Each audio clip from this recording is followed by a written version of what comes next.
1965년 10월 6일 저녁, 데이비드 스미스는 영국 맨체스터 지역에 있는 자신의 처형의 집에 와인을 가지러 방문하게 된다. 처형이었던 힌들리와 그녀의 연인이었던 브래디는 와인을 가지러 간다고 말했고 스미스를 부엌에 남겨두었는데 1, 2분 정도 기다렸을 때쯤 그는 갑자기 엄청난 비명소리를 듣게 된다. 그 비명은 분명히 남자의 목소리였지만 여자처럼 높은 음조로 내는, 살면서 들어보지 못했던 소름돋는 비명이었다. 힌들리는 다급히 스미스에게 와서 자신의 연인을 도와달라 말했고 스미스는 즉각적으로 거실로 달려나갔는데 그곳에서 브래디와 한 소년을 보게 된다.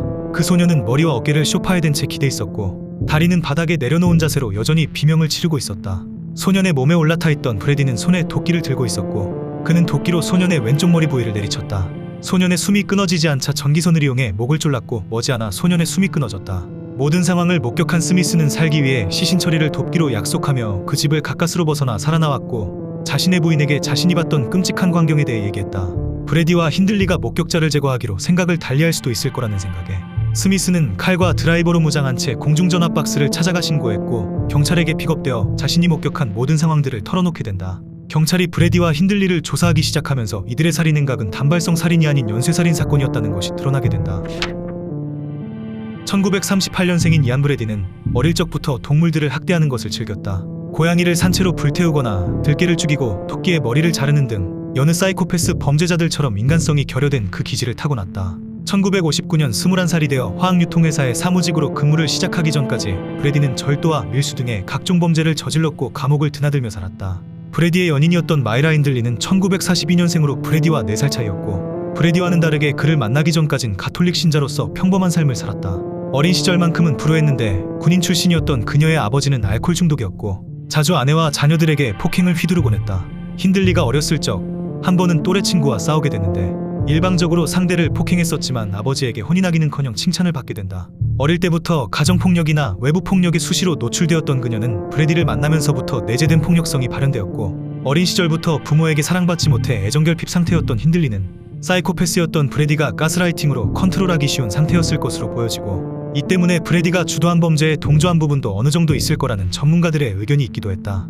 1961년 말부터 시작된 브래디와 힌들리의 관계, 이들의 데이트는 보통의 커플들의 데이트 전개와는 달랐는데 주로 영화관에서 잔인한 영화를 시청하거나 나치의 악랄한 잔혹행위에 대한 내용을 담은 책을 서로에게 소리내어 읽어주기도 했고 함께 도서관에 다니면서 철학이나 고문, 범죄에 관련된 서적에 관심을 갖고 찾아보며 심취했다. 총을 다루는 연습을 하며 은행 강도질을 구체적으로 계획해보기도 했었는데 자극적인 컨텐츠들을 보는 것과 상상만으론 채워지지 않았던 이들의 호기심과 욕망이 살인으로 발전하는 데까지 인연이 채 걸리지 않았다. 1963년 7월 12일 브래디는 힌들리에게 완벽한 살인을 저지르고 싶다고 말했다. 계획을 실행하기로 한 이들은 역할을 분담해 살해 대상을 물색했는데 힌들리는 벤을 운전하면서 앞서가고 브래디가 오토바이로 벤을 따라가다 살해 대상을 정하면 헤드라이트로 힌들리에게 신호를 주는 방식이었다. 살해 대상을 물색하던 이들은 힌들리 여동생의 친구였던 16세 폴린 리드를 불러세웠다. 비싼 장갑을 잃어버려 찾는 것을 도와달라는 힌들리 요청에 리드는 별다른 의심 없이 그녀의 벤에 올라타 세드로스무어의 살해 장소까지 함께 이동했고 브래디도 뒤따라 도착했다. 황무지로 리드를 유인한 이들은 본색을 드러내며 그녀의 옷을 찢은 뒤 성행했고 칼로 그녀의 목이 거의 잘려나가기 직전까지 시신을 훼손한 이후 그녀를 황무지에 안매장했다. 불과 4개월 뒤였던 11월에는 시장을 거닐던 12살 존 브라이드에게 집으로 태워다준다고 접근한 뒤 리드를 살해한 장소였던 세드로스무어 황무지로 유인해 성일인한 뒤 신발끈으로 목을 졸라 죽인 후 안매장했고 이듬해였던 1964년 6월에도 12살이었던 키스 베넷을 비슷한 수법으로 황무지로 유인해 성일인 후 목을 졸라 살해하며 이들은 연쇄살인을 이어갔다. 베넷 살해 이후 이들이 저지른 4번째 살인에선 인간이길 포기하는 만행을 저지르는데 1964년 12월 브래디와 힌들리는 맨체스터 도심에 있는 한 유원지를 방문했고 당시 10살이었던 레슬리 다우니를 벤을 이용하여 납치했다. 다우니를 집으로 데려간 이들은 입에 재갈을 물리고 옷을 벗긴 뒤 여러 포즈를 취하도록 강요하며 강제로 사진을 찍었다. 이후 소녀를 성유린한 뒤 끈으로 목을 졸라 살해했고 이러한 과정에서 소녀의 음성이 담긴 오디오 테이프를 녹음해 남겨두기도 했다. 16분 21초 길이의 오디오 테이프엔 겨우 10살이었던 겁에 질린 어린 소녀가 자비를 구걸하기도 하고 엄마가 보고 싶다 살려달라고 울며 애원하는 내용이 담겨 있었는데 재판 당시 법정에서 이 오디오 테이프를 들었던 판사와 배심원, 경찰 등 법원에 있던 모든 사람들 중 울지 않았던 사람이 없었다고 한다. 1965년 10월 6일 브래디는 17살이었던 에드워드 에반스를 자신의 집 거실 소파에서 도끼로 살해했고 이를 목격한 데이비드 스미스가 경찰에 신고하게 되면서 이들의 연쇄살인은 종지부를 찍게 되었다. 스미스의 신고 다음 날부터 시작된 경찰의 수사. 경찰은 브래디와 힌들리가 처리하지 못했던 에드워드 에반스의 시신을 우선적으로 확보한 뒤 이들의 집을 수색하다 존 브라이드라고 실종자의 이름이 적힌 오래된 노트를 발견했고 이들의 여죄를 집중적으로 조사하기 시작했다. 또한 힌들리가 숨겨놓았던 물품 보관증을 찾게 되는데 곧바로 맨체스터 중앙역에 있는 물품 보관소를 찾아가 맡긴 물건을 확인하자 그곳엔 브래디와 힌들리의 사진들, 네 번째 피해자였던 레슬리 다우니를 찍은 사진들과 오디오 테이프가 들어있었다.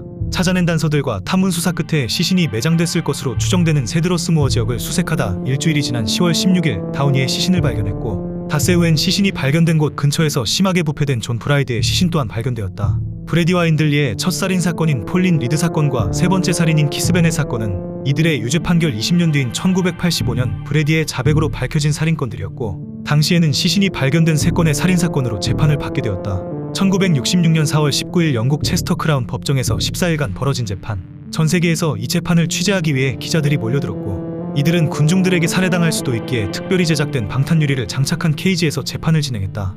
브래드와 힌들리는 서로를 탓하며 뻔뻔하게도 무죄를 주장했지만 마지막 사건을 목격한 스미스의 결정적인 증언과 이들이 범행 현장 근처에서 찍었던 사진들, 다우니의 사진들과 음성이 담긴 16분짜리의 오디오 테이프가 증거로 제출되며 브래드와 힌들리의 주장은 힘을 잃었다. 이들은 논점을 흐리거나 거짓말을 하는 등 감형을 받기 위해 발버둥 쳤지만 모두 통하지 않았다. 결국 2주 뒤인 1966년 5월 6일 2시간이 넘는 심의 끝에 배심원단은 브래디와 힌들리에게 유죄를 판결했고 판사는 법정 최고형인 종신형을 선고했다. 이안 브래디는 2017년까지 끈질기게 살아가다 사망했고 마이라 힌들리는 2002년 병사했다. 1985년 브래디의 자백으로 시작된 수색 끝에 첫 번째 피해자였던 폴린 리드의 유해를 24년 만에 가까스로 찾게 되지만 키스 베넷의 유해는 끝까지 발견되지 않았고 유족들은 여전히 유해를 찾고 있다고 한다.